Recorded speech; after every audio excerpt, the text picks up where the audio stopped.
ఒక్కసారి ఇమాజిన్ చేయండి, మన దగ్గర ఉన్న $1 billion space probes, quantum super computers ఇవి అన్నీ చీకట్లో ఏదో వెతుకుతూ ఫంబల్ అవుతున్నాయి. కానీ 1500 ఇయర్స్ కిందట జస్ట్ మట్టి ఇళ్లల్లో ఉండే బేర్ఫుట్ ఋషులు ఒక ట్రూత్ బాంబ్ పేల్చారు. అది మన మోడర్న్ ఈగోస్ని బద్దలు కొట్టేసింది. వాళ్ళు ఎర్త్ బర్త్డేని ఒక కాస్మిక్ స్నీజ్ రేంజ్లో ప్రిసైజ్గా క్యాలిక్యులేట్ చేశారు. అసలు దేనితో చేశారు? నక్షత్రాలు మరియు నీడలతో. దీనికి ఎలాంటి పీహెచ్డీస్ అవసరం లేదు.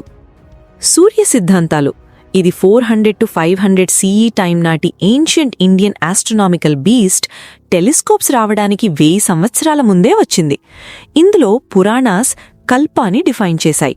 కల్ప అంటే బ్రహ్మదేవుడికి ఒక డే, క్రియేటర్ గాడ్కి జస్ట్ ఒక బ్రెత్.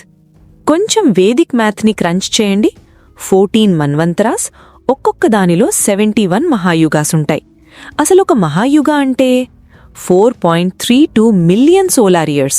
దీంట్లో lunar solar cycles, precession of equinoxes అన్నీ నేకెడ్ ఐతో స్కైని అబ్జర్వ్ చేసి లెక్కెట్టారు. టోటల్ ఎంతొచ్చిందో తెలుసా? A blistering 4.32 billion years. ఇది ఎర్త్ పల్స్, మన యూనివర్స్ యొక్క స్లో హార్ట్ బీట్. కానీ western science uranium decay and rock samples పట్టుకుని షాక్ అవుతూ ఏం చెప్పింది? 4.54 బిలియన్ ఇయర్స్. డిఫరెన్స్ ఎంత? జస్ట్ 5%.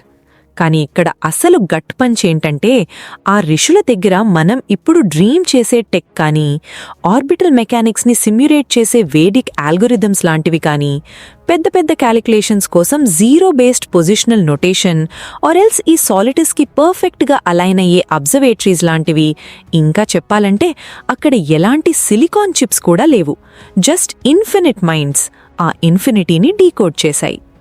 ఏన్షియంట్ ఇండియా ఇది ఏదో నార్మల్ గెస్ చేయలేదు. వాళ్లకి తెలుసు. కానీ వాళ్లకి ఇలాంటివి ఇంకా ఏం తెలుసు?